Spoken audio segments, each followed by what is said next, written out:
Hi guys. IPL అయితే రోజు రోజుకి హై స్కోర్ గేమ్స్లో ఎక్కువ వస్తూ ఉన్నాయి. నిన్న చూసుకుంటే మీరు గుజరాత్ టైటన్స్ కావచ్చు, పంజాబ్ కింగ్ లెవెన్స్ కావచ్చు, ఈ మధ్యలో మ్యాచ్ చూస్తే మీరు దాదాపు చూసాం కదా, చాలా స్కోర్ అయితే రావడం చూసాం. 243 పరుగులు గుజరాత్ టైటన్ చేస్తే మీరు ఇటు పక్క వచ్చేసి ఆల్మోస్ట్ చేజింగ్ చేసేంత ప్రయత్నం చేసింది, ఆల్మోస్ట్ గెలిచేంత ప్రయత్నం చేసింది ఇటు పక్క జీటీ టీం కూడా.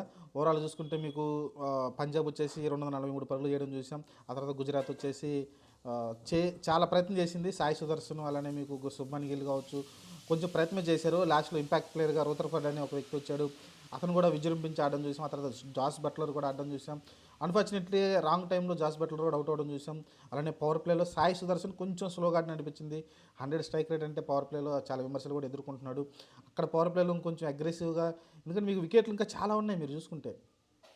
కానీ ఆ టైంలో సాయి సుదర్శన్ మరి ఎందుకని మరి యాంకర్ రోల్ ఇచ్చారు అతనికి, లేకుంటే శుభ్మన్ గిల్ అటాక్ మోడ్కి వెళ్ళాలనుకున్నాడా, లేకుంటే శుభ్మన్ గిల్ ఆ షాట్ ఆడేవాడు కాదు, ఎందుకంటే ప్రెజర్ ఎక్కువైపోయింది.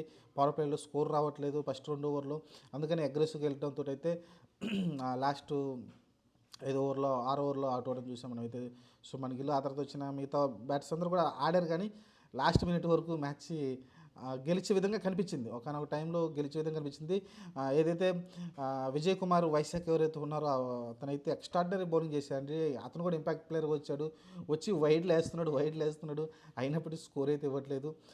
చాలా మంచి బౌలింగ్ అయితే వేయడం చూసాం, వైడ్ యార్కర్లు వేయడం చూసాం, మంచి బౌలింగ్ వేయడం చూసాం. విజయ్ కుమార్ వైశాఖ్ అతని పేరు, ఎక్స్ట్రాడినరీ బౌలర్. చూడాలి మరి, ఎందుకంటే ఆ వైడ్లు తగ్గించుకొని కొంచెం కన్సిస్టెంట్గా వేస్తే బాగానే వేశాడు, కానీ లాస్ట్లో అతని వల్లే స్కోర్ అయితే తగ్గిపోయింది. మీకు రూతర్ఫర్డ్ కానీ బట్లర్ కానీ అసలు అతను ఆడడానికి చాలా ఇబ్బందులు పడడం చూసాం మనం అయితే.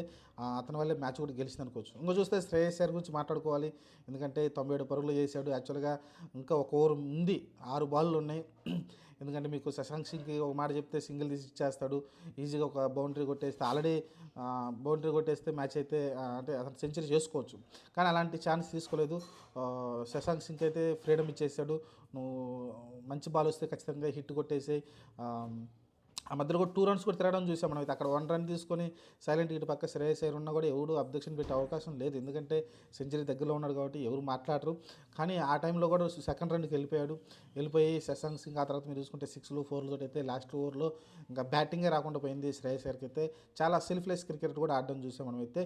ఇంకోటి, వచ్చిన కానించి కూడా ఏదైతే ఛాంపియన్ ట్రోఫీ ఫామ్లో ఉన్నాడో, ఈ వచ్చిన కానించి ప్రతి మ్యాచ్ ఛాంపియన్ ట్రోఫీలో ఎలా ఆడాడు, ఇక్కడ కూడా అదే ఫామ్ను కొనసాగించి ఎక్స్ట్రాడినరీ బ్యాటింగ్ వచ్చిన కానీ నుంచి ఎక్స్ట్రాడినరీ బ్యాటింగ్ తోటి ఆడడం చూసాం. బౌన్సర్కి ఇబ్బంది పడలేదు, మంచి మంచి సిక్స్లు కూడా భారీ సిక్స్లు కొట్టడం చూసాం. చాలా సునాయాసంగా అయితే పరుగులు అయితే రాబట్టాడు. దాని కారణంగా పంజాబ్ అయితే అంత స్కోర్ చేయగలిగింది చూసుకుంటే. మీకు అలానే ప్రియాన్స్ ఆర్య కావచ్చు, ఓపెనర్గా వచ్చాడు, దానికి ఛాన్స్లు వచ్చినప్పటికీ అతను అగ్రెసివ్గా ఆడుతుంటూ పోయాడు. ప్రభు సిమ్రాన్ పెద్దగా ఆడలేదు, కానీ మీకు ప్రియాన్స్ ఆర్య అనే వ్యక్తి అయితే ఎక్స్ట్రాడినరీగా బ్యాటింగ్ చేశారు. అతను కూడా ఫ్యూచర్లో స్టార్ అవుతాడని చూడాలి. అతను మంచి బ్యాటింగ్ నుంచి రావడం చూసాం. ఓవరాల్గా చూసుకుంటే మీకు ఇంకా అంత స్కోర్ వెళ్తున్నప్పుడు ఆటోమేటిక్గా బౌలర్స్ గురించి ఎక్కువ మాట్లాడడం లేదు. అతను ఒక్కడి గురించి చెప్పాను కదా, అతను విజయ్ కుమార్ వైశాఖ్ అతని వల్లే పంజాబ్ గెలిచింది అనుకోవచ్చు ఒక రకంగా చెప్పాలంటే. చాలా ఎక్స్ట్రాడినరీ బౌలింగ్ వేసి ఆ డెత్లో విజయం అయితే సాధించి పెట్టాడు. అలానే శశాంక్ సింగ్ చాలా, ఎందుకంటే అతను రిటైన్ చేసుకున్నాడు, అందుకని అతను మళ్ళీ ప్రూవ్ చేసుకున్నాడు. ఎక్స్ట్రాడినరీ బ్యాటింగ్ చేశాడు, 275 స్ట్రైక్ రేట్ తోటి 45 రన్స్ ఏం చేశాడు. ఎక్స్ట్రాడినరీ బ్యాటింగ్ అయితే చేయడం చూసాం. మీకు ఇటు పక్క చూసుకుంటే మీకు జీటీలో అందరూ బ్యాటింగ్ మంచిగా చేసినప్పటికీ, ఎందుకంటే ఆ పవర్ ప్లేలో ఇంకా 70-80 పరుగులు రావాల్సింది, 60 పరుగుల దగ్గర ఆగిపోవడంతో అయితే వాళ్ళకి ఆ 11 పరుగుల షార్టేజ్ అయితే కనిపించింది. చూద్దాం మరి, మనం అనుకున్నాం జీటీ గెలుస్తూ అనుకున్నాం, గెలిచేంత పని చేసింది, కానీ ఓటమి పాలు అయితే అయింది జీటీ. ఓవరాల్ చూసుకుంటే ఇప్పుడు అన్ని టీములు కూడా దాదాపు 10 టీములు అండ్ ఒక్కొక్క మ్యాచ్ అయితే ఆడినాయి. నెక్స్ట్ నుంచి ఇంక అన్నీ 1 బై 1 ఇంకా మనకు టేబుల్లో అయితే మార్పులు అయితే వస్తూ ఉంటాయి సెకండ్ మ్యాచ్ ఆడే కొద్దీ. చూద్దాం మరి ఏం జరగద్దో.